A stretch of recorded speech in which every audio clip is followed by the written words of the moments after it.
back.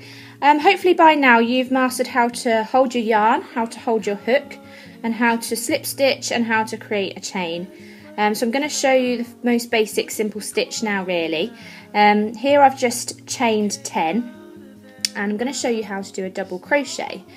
We call it a double crochet here and you'll see why. However, many American patterns will actually call this a single crochet, which I can appreciate is quite confusing. If you have any questions about converting one to the other, or if you're not sure, just let me know and I'll try and help. But I'm going to follow, just for the purpose of these videos, the English way of doing it. Okay, so to do a double crochet, very simple stitch. Don't worry about what this is going to create for now. It's just literally to show you how to do the stitch, and then I'll show you how to make something at a later date. You need to actually start in the second chain from the hook. So if you remember, this first one doesn't count. Then you've got the top chain and then here the second chain. So you actually need to start on the second one, okay? You need to put your hook into the loop, if I can show you this, at the top, like this. Hang on, I haven't pulled it through. You actually want to catch 2 pieces. There's actually 3 pieces. I don't know if you can see that very clearly. Probably not, but just trust me, it will make sense. 3 sort of loops of yarn there. You actually want to put your hook through so that you've got two loops, if you like, on the top. Can you see that? There's the one that you've already got on your hook here, and then you've gone in and you've got 2, okay? Then you do the same as if you were making a chain. So you would grab your yarn and pull a loop through, like so, and this is why it's called a double crochet, because you end up with 2 loops then on your hook. Okay, and then you do much the same again. Grab your yarn, okay, and then pull through both loops, and that is your first double crochet. So to do the next one, you see the next stitch that you need to go into here. You put your hook into your work and make sure that you've got 2 strands of yarn on the top. You grab your yarn, pull it through, so you've got 2 loops on your hook. Grab your yarn again and pull it through, and you've got your second. You can see it's quite important to support your work as you go along here, because you will find that if you don't have the tension there, you won't actually create a nice sort of tight finished piece of work. It will all be very holey and loose.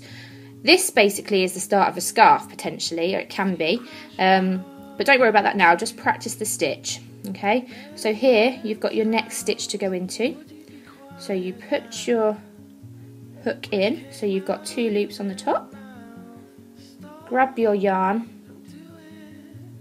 pull it through, and you end up with 2 loops on your hook. Grab your yarn again and pull through, and that's your third one. Okay, and you keep going.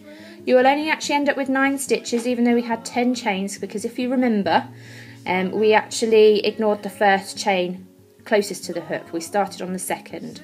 Okay, so if I work across a little bit quicker, if I'm going too fast, just pause and rewind and just go through it again as you need to. Okay, so you've got your next stitch here, puts your hook in, so you've got 2 loops at the top, you can see that there. Grab your yarn and pull it through. Okay, support your work again. You've got your 2 loops on the hook and bring it through. So that's number 4. I'll do the rest a little bit quicker. So this is number 5.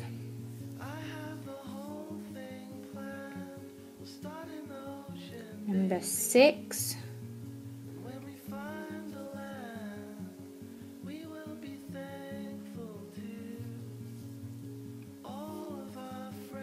Number 7.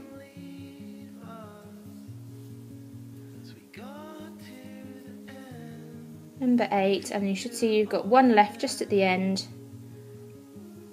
and that's your 9th, and that's your row complete. So your work doesn't look like much at the moment, I'll give you that, but you've created a row of double crochet. hold it a bit further away so you can see. Okay, so just practice doing that. Once you've mastered that, you'll be able to do much more. I'm just going to show you the very basics to start with, and then, like I say, we'll make something with these stitches that you've learned. Okay, so check back for more videos once you've learned how to do that. Don't be so quick to point out the flaws in it. You've been around and you've seen the way that things work.